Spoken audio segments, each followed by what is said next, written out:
So, Poor Things by Alasdair Gray. I think it's Alasdair Gray. Temptation to just say Alasdair, but it's actually spelled with a D in there. Sorry, the framing isn't right here. I finished, I want to say earlier this year, maybe late last year, I think. Or I might have saved it to one early this year so I could actually read it with some out rushing. But yeah, it is a 1992 novel. Obviously, probably most of us heard about it via the Yorgos Lanthimos production. I like how I said like production, like it's like 20 years or like it's the 1930s. But yeah, it was last year. Obviously, really well known. Kind of swept the Emma Stone's performance in that, took the Oscars and everything, and Willem Dafoe's great in that as a really great character actor, kind of doing that almost over the top kind of pastiche of old movies. Kind of it has a lot of like very great set design as well. Very dreamy. It really matches the imagination that Gray has in this novel. And I came into it thinking it would be just kind of a postmodern novel, but it was it was a little bit of postmodern, but it was told in kind of a Baroque kind of way, and it's taking on that kind of letters, so it's epistle story, so it has that kind of tenor of that kind of back and forth kind of older novels and stuff that Poor Folk did that too, and there's a number of even more modern kind of examples of that as well. I actually had to keep reminding myself not to keep saying poor things, poor folk instead of poor things. But anyway, so the most of the novel kind of focuses on Bella Baxter, and she is basically whose her own origins are kind of kept in the dark, and there is a bit of an unreliable narrator kind of thing going on here. So she's basically there's her husband, and we're right off the bat we're told through this other lens of there being almost like kind of a telltale kind of sign of I don't know, like a legal kind of consensus on like all this whole thing of Bella Baxter's whole background is kind of subject to a lot of scrutiny, and there's like people are very nonplussed by it, I guess, or not. They're rather taken aback by it. They're astonished, and everybody's like kind of holds your life in a lot of wonder and like almost disgust at the same time. So it kind of begs the question of like where did this Bella come from? So, but yeah, so there's Archibald McCandless's own autobiography. So this is where it gets kind of postmodern. A lot of meta-modern kind of people play around with the text, and seeing as how Alasdair Gray, he actually started originally as a kind of a muralist and artist himself, as a kind of typography. So when he plays with the text, and there's all these, I think even the design of the first edition, I think that might be Gray's own work, but he was a very talented and prolific illustrator, I believe, and he did all of his own books, but his own books, he did one of them called Lanark, I think, and then there was 1982 Janine. Those were his first two novels, and yeah, so by the time he made Poor Things, he was kind of already had a couple, but he was also, born in 1935 and passed away not too long ago. I want to say late 2019. So yeah, unfortunately he didn't get to see his work brought to the screen, at least in the extent, the cinematic way that Lanthimos did. But yeah, he I think I saw some interviews. There was some Kathy Acker, I think, and there was some other people, vouching or saying good things about him, and like about kind of the anti kind of censorship, because some of his novels are actually considered on the surface, some of them might write them off. I think like in 1982 Janine, none of them, I've only read Poor Things so far, but people call it a pornography. I think like they call it not what is it not a it's not like sexual in the way that it's like sexuality is like brought it's like in a almost in a weird way of I'm not sure, but it's using it as kind of a way. I wouldn't. I haven't read it, but I wouldn't know. But anyway, but yeah, Poor Things is a lot less. So I kind of went into it hearing a little bit of people writing him off as kind of, oh, he's just going after the kind of the thrill of using this kind of framing device as you know like to people the people using like oh he's just gonna go off and be like people having perverse dreams and then just writing about all those dreams and stuff like that and he's just as kind of an excuse but then this was like pretty tame at least by the comparisons that or by my expectations it wasn't any you know the story of the eye it wasn't anything like Georgia or Jorge's or George's Bataille you know it wasn't like anything like that it was a lot more tame but it's kind of like a pretty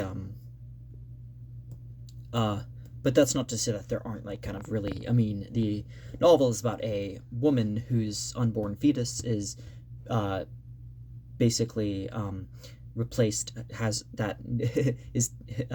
after she commits suicide due to a lot of different kind of conflicting reasons probably because her husband was abusive but anyway spoiled alert but yeah her fetus they were the professor of Godwin Baxter, played by Willem Dafoe, is basically uses that, replaces the fetus's brain with her brain, and thus she has a very childlike outlook on the world. So she's like going around and has a the way she experiences sex is like a very kind of weird, you know. So that's where the kind of weird contention is why the movie was very obviously um, didn't take a ton of liberty. It didn't take not to say that it didn't have its own kind of style to its unique, but it was a lot. You know, the the very kind of brusque and almost garish kind of sex scenes in it were pretty. Um,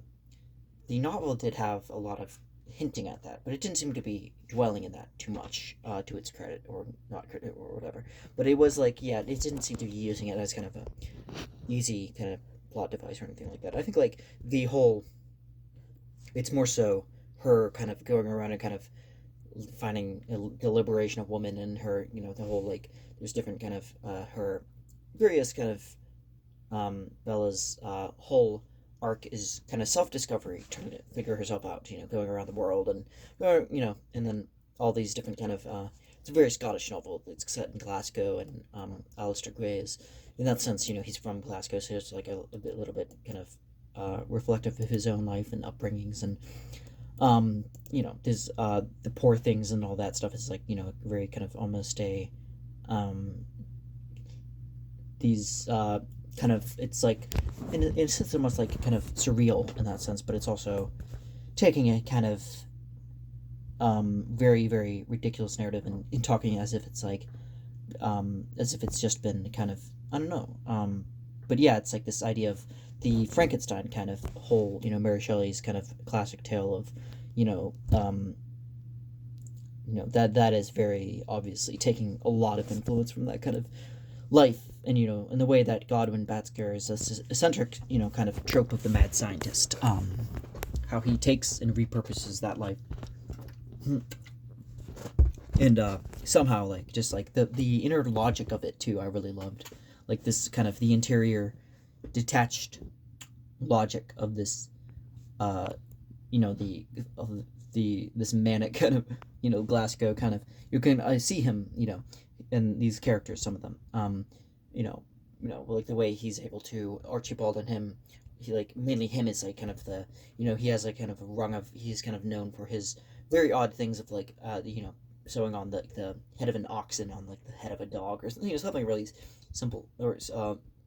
ridiculous and absurd like that but it's like yeah this whole uh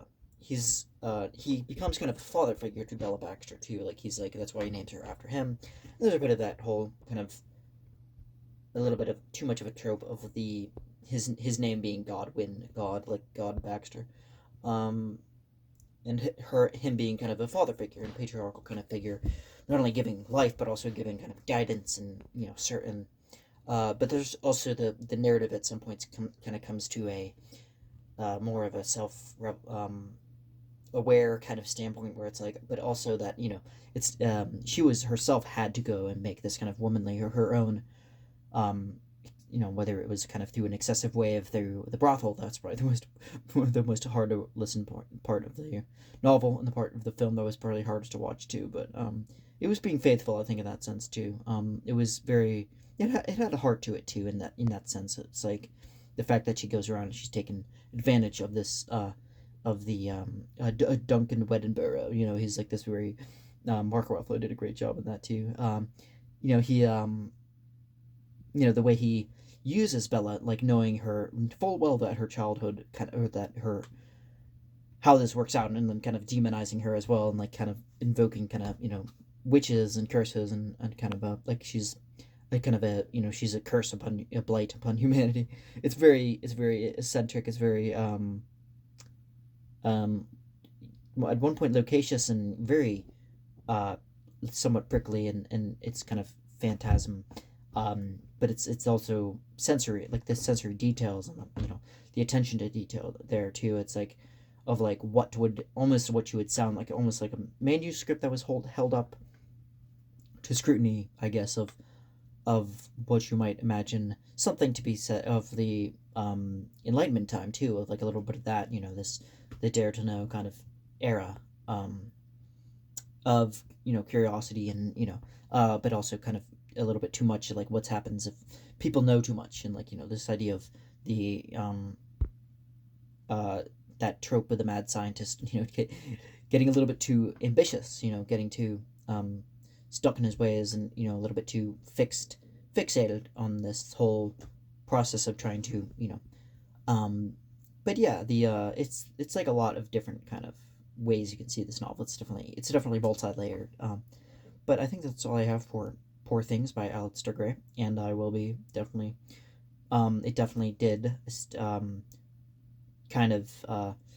prompt me to an interest in his other works as well. So I'll definitely slowly work my way through those, and I'll keep you posted. Thanks for watching.